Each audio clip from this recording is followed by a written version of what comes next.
Bismillahirrahmanirrahim. Assalamualaikum warahmatullahi wabarakatuh. Alhamdulillah wa syukurillah. Pada kesempatan kali ini kita masih bisa bertemu meskipun hanya dalam video pembelajaran jarak jauh.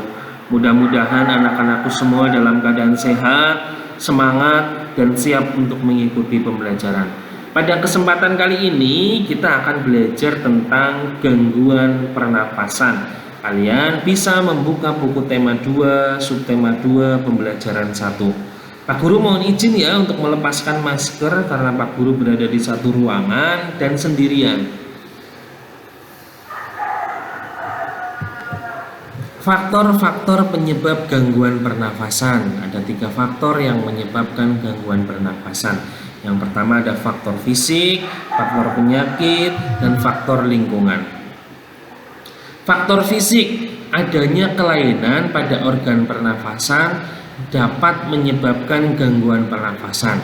Misalnya pada bayi terlahir dini atau bayi yang terlahir prematur, organ pernafasannya mungkin belum sempurna sehingga memerlukan alat bantu pernafasan.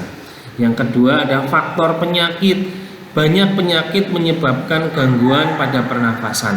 Misalnya influenza, asma, bronkitis, emfisema, dan kanker paru-paru. Yang ketiga ada faktor lingkungan. Kita bernafas untuk menghirup oksigen. Lingkungan kotor, asap kendaraan, asap pabrik, dan asap rokok itu bisa mencemari udara. Udara tercemar menyebabkan ketersediaan oksigen menipis sehingga kita merasa sesak saat bernafas. Itu adalah faktor-faktor penyebab gangguan pernafasan. Berikutnya kita akan belajar penyakit pada sistem pernafasan. Setiap organ pernafasan dapat mengalami gangguan akibat kuman penyakit yang berasal dari lingkungan atau kebiasaan hidup yang tidak sehat. Berikut beberapa contoh gangguan pada sistem pernafasan manusia. Yang pertama ada emfisema, merupakan penyakit pada paru-paru. Paru-paru mengalami pembengkakan karena pembuluh darah pada paru-paru kemasukan udara. Yang kedua ada asma. Asma merupakan kelainan penyumbatan saluran pernafasan yang disebabkan oleh alergi debu, bulu, atau perubahan cuaca. Kelainan ini dapat diturunkan dan dapat kambuh jika suhu lingkungan rendah atau dalam keadaan dingin. Yang ketiga, kanker paru-paru. Penyakit ini merupakan salah satu penyakit yang paling berbahaya. Sel-sel kanker pada paru-paru terus tumbuh tidak terkendali. Penyakit ini lama-kelamaan dapat menyerang seluruh tubuh. Salah satu pemicu kanker paru-paru adalah kebiasaan merokok. Makanya Pak Guru ingatkan kepada kamu supaya kamu tidak boleh merokok. Nah, merokok ini ada 2, perokok aktif dan perokok pasif. Perokok aktif itu orang yang langsung merokok secara langsung, menghirup asap rokok dengan merokok. Itu namanya perokok aktif. Yang kedua ada perokok pasif. Dia tidak merokok tapi ikut merasakan dampak dari merokok, yaitu menghirup asap dari orang yang sedang merokok. Ketika kita berdekatan dengan orang merokok itu kan ada asapnya. Nah, ketika asapnya itu terhirup ke kita, itu yang dinamakan dengan perokok pasif.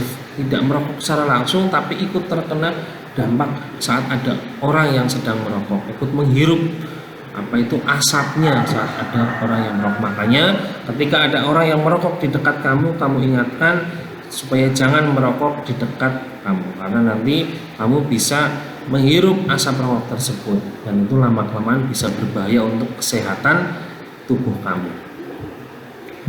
Yang berikutnya ada TBC atau tuberkulosis, merupakan penyakit paru-paru yang disebabkan oleh Mycobacterium tuberculosis, yaitu bakteri yang menimbulkan bintil-bintil pada dinding alveolus. Jika penyakit ini menyerang dan dibiarkan semakin luas, dapat menyebabkan sel paru-paru mati. Akibatnya paru-paru akan menguncup atau mengecil. Hal ini menyebabkan para penderita TBC nafasnya itu sering terengah-engah. Yang berikutnya ada bronkitis, merupakan gangguan pada cabang batang tenggorokan akibat infeksi. Gejalanya adalah penderita mengalami demam, dan menghasilkan lendir yang menyumbat batang tenggorokan. Akibatnya penderita mengalami sesak nafas. Yang berikutnya ada influenza atau flu, merupakan penyakit yang disebabkan oleh virus influenza. Penyakit ini timbul dengan gejala bersin-bersin, demam, dan pilek. Makanya kalau kamu sudah merasakan gejala-gejala akan terkena flu, bersin-bersin, demam, pilek, kamu harus menjaga jarak dengan orang di sekitar kamu. Kamu harus menggunakan masker supaya virus influenza ini tidak menyebar atau menulari teman-teman atau saudara yang ada di sekitar kamu. Yang berikutnya Pak Guru akan menjelaskan tentang COVID-19 atau infeksi virus corona. Ini adalah wabah yang sedang diderita oleh seluruh bangsa Indonesia, adalah coronavirus. Ini berdampak luar biasa sehingga kita juga saat ini tidak bisa belajar tatap muka, tapi harus menggunakan pembelajaran jarak jauh. COVID-19, infeksi virus corona ini disebabkan oleh coronavirus, yaitu kelompok virus yang menginfeksi sistem pernafasan. Virus corona awalnya itu ditularkan dari hewan ke manusia, tapi kemudian diketahui bahwa virus corona ini juga menular dari manusia ke manusia. Seseorang bisa tertular COVID-19 melalui berbagai cara, di antaranya 1. Tidak sengaja menghirup percikan ludah atau droplet yang keluar dari penderita COVID-19 saat batuk atau bersin. Nah, makanya penting sekali ini kamu menggunakan masker.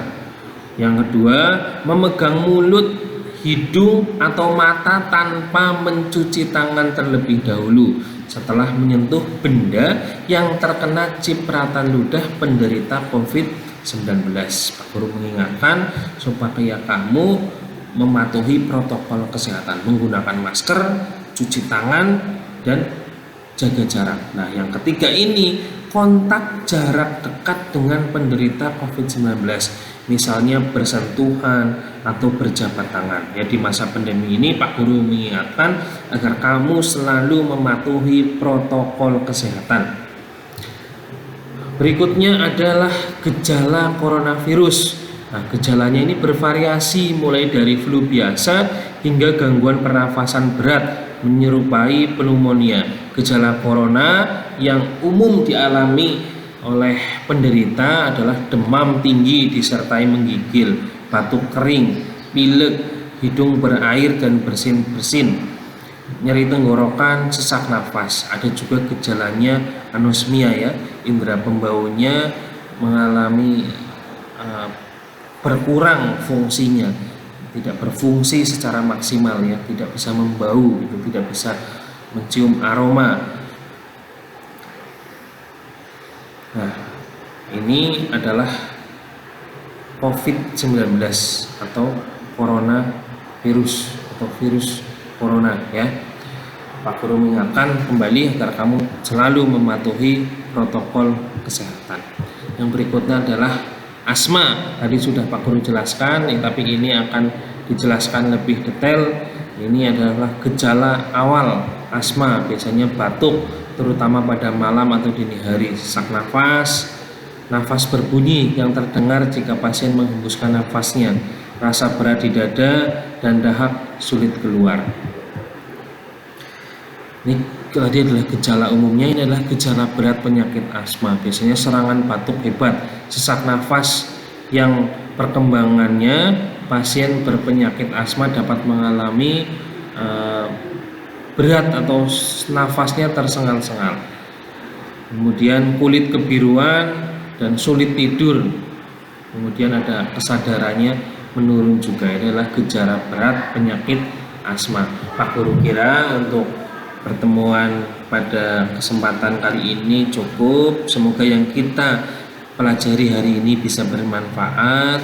Sekian pembelajaran dari Pak Guru. Nanti jika kalian ingin bertanya, kamu bisa WhatsApp ke Pak Guru, telepon ke Pak Guru dari jam 7 sampai jam 15.00. Mudah-mudahan yang kita pelajari hari ini bermanfaat. Sekian, Assalamualaikum warahmatullahi wabarakatuh.